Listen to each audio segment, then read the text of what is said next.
Magandang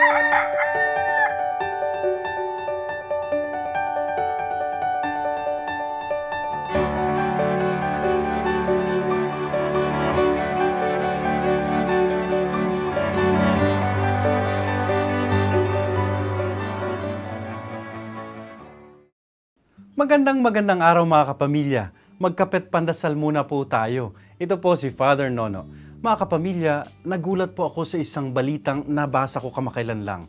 Ayon daw po kasi sa isang survey sa Estados Unidos, majority daw po ng mga Amerikano ayaw mabuhay ng matagal. Dagdag pa nila, ang ideal na haba raw ng buhay ay 90 years. Pag sinapit mo yon, go to the next level ka na.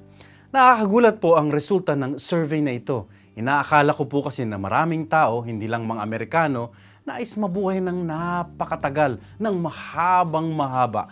Kaya nga nauso sa mga kwento natin yung paghahanap ng fountain of youth.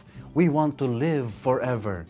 Magandang isipin na tanggap na ng mga tao na may hangganan ang buhay at may next level pa. Yan naman po talaga kasi ang turo ng ating simbahan, ng ating pananampalataya. Tayo ay naglalakbay lamang dito sa daigdig. Hindi ito ang tunay nating tirahan. Ang tunay nating hantungan ay ang tahanan ng Diyos. Kaya nga sabi ni Jesus, huwag tayong masyadong nag-aalala sa buhay natin dito sa lupa. Mag-ipon ng yaman hindi dito sa daigdig, kundi doon sa langit, sa puso ng ating Ama. Parang video game. May iba't ibang levels. Kailangan mo lang tuparin ang mission mo sa unang level at pagkatapos, move on to the next level. Amen.